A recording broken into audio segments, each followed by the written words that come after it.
For me, the number of film directors who get national distribution in this country who are truly interesting as artists is very, very small.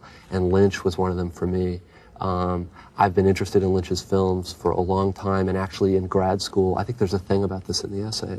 Blue Velvet came at a time for me when I really needed to see it, and it helped me a lot in my own work. And then after that, I went and found Eraserhead and have sort of followed this guy's career, and I find him instructive and useful to think about,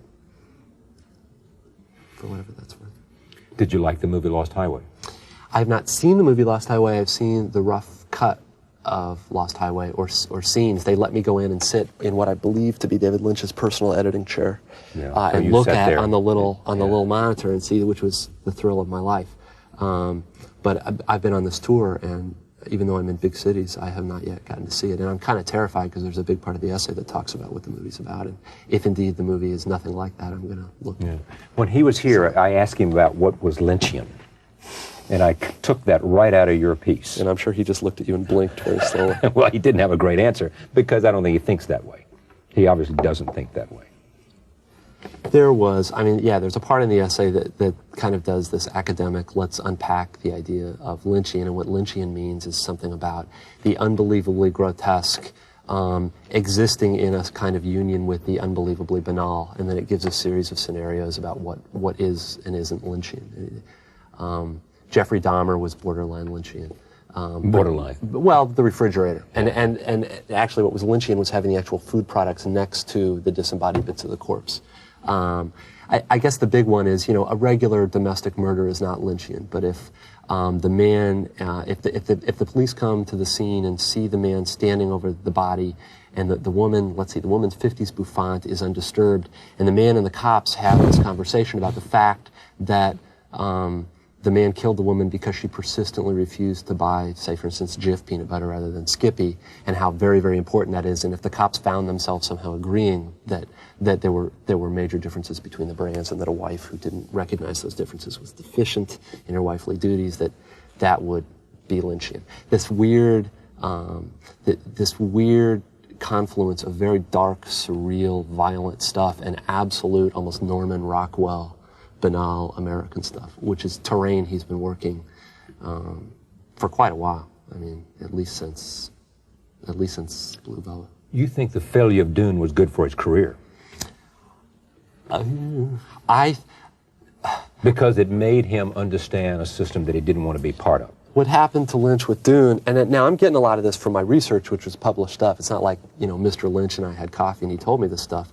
But Lynch's career for a while had a kind of Richard Rodriguez arc to it. Eraserhead, like El Mariachi, this enormously cool independent film, and it attracts the attention of people with money. The first one is Mel Brooks, and Brooks hires him to do The Elephant Man. And The Elephant Man is a fantastic film, and its lighting and atmospherics, nothing else. So anyway, because of that, Dino De Laurentiis hires him to do Dune, and now Dune at the time is equivalent to what like Twister or The Rock would be now. It's this enormous. This is a product, and there's all this money at stake. And Dune itself, the novel, I don't know if people read it anymore, but it's tremendously complicated science fiction novel. Anyway, so you don't need an hour-long narrative of this, but Lynch does the thing and doesn't do it all that well, but what really happens is the money men come in and they cut, like, I think 35 minutes out of the movie, and it renders the movie incoherent. I mean, literally incoherent.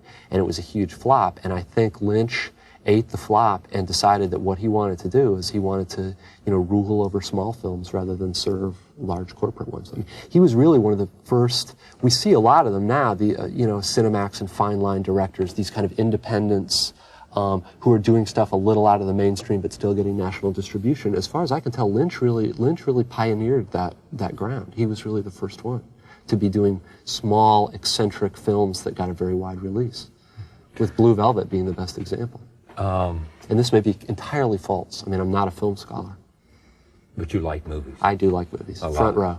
This was spring of 1986. I remember who I went to see the movie with. Blue Velvet comes out. Blue Velvet comes out. Blue Velvet is a type of surrealism. It may have debts. There's a debt to Hitchcock somewhere, but it is an entirely new and original kind of surrealism. It no more comes out of a previous tradition or the postmodern. It is completely David Lynch. And I don't know how well you or your viewers would remember the film, but there are some very odd. There's a moment when a guy named the Yellow Man is shot in an apartment, and then Jeffrey, the main character, runs to the apartment, and the guy's dead, but he's still standing there. There's no explanation. You know, he's just standing there, and it's almost classically French, Franco-philistically surreal, and yet it seems absolutely true and absolutely appropriate. And there was this, I know I'm taking a long time to answer your question, there was this way in which I all of a sudden realized that the point of being postmodern or being avant-garde or whatever wasn't to follow in a certain kind of tradition, that all that stuff is BS imposed by critics and camp followers afterwards, that what the really great artists do, and it sounds very trite to say it out loud, well, what the really great artists do is they're entirely themselves. They're entirely themselves. They've got their own vision, their own way of fracturing reality, and that if it's authentic and true, you will feel it in your nerve endings. And this is what Blue Velvet did for me. I'm not suggesting it would do it for any other viewer, but Lynch very much helped snap me out of a kind of adolescent delusion that I was in about what sort of avant-garde art could be. And it's very odd because film and books are very different media.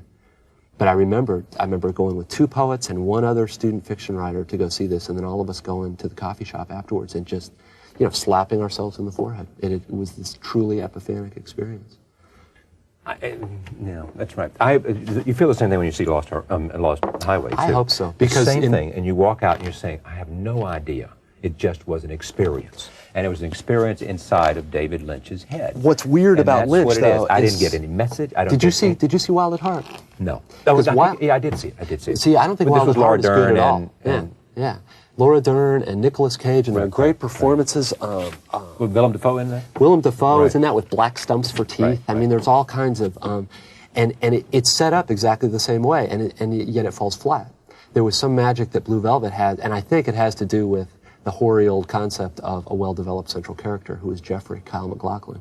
Whereas in Wild at Heart is a weird intertextual allusion to Fugitive Kind with Marlon Brando and this Italian actress. Yeah. And there's all these arch sort of, but there weren't really any characters in it. And so I don't know. The interesting thing about Lynch is it going to be absolutely great or is it going to be cringingly horrible? And I ended up really rooting for Lost Highway. Get ready for Robert Blake in this movie. I don't know whether you've seen this movie. But the movie does, this movie does for Blake what Blue Velvet did for Dennis Hopper, who, if you remember, was in Oblivion before this movie. Yeah. And now all of a sudden, you know, he could do Coke commercials if he wanted. I don't know whether to do that for Robert Blake, but you mean Dennis could? Yeah. Dennis could do Coke commercials, yeah, he could. I mean, my memory of Robert Blake is, you know, That's the Name of That Tune on Beretta or something. And now all of a sudden, they've got him made up like Max Schreck and Nosferatu. English Patient. You're seriously asking me for my view on English Patient?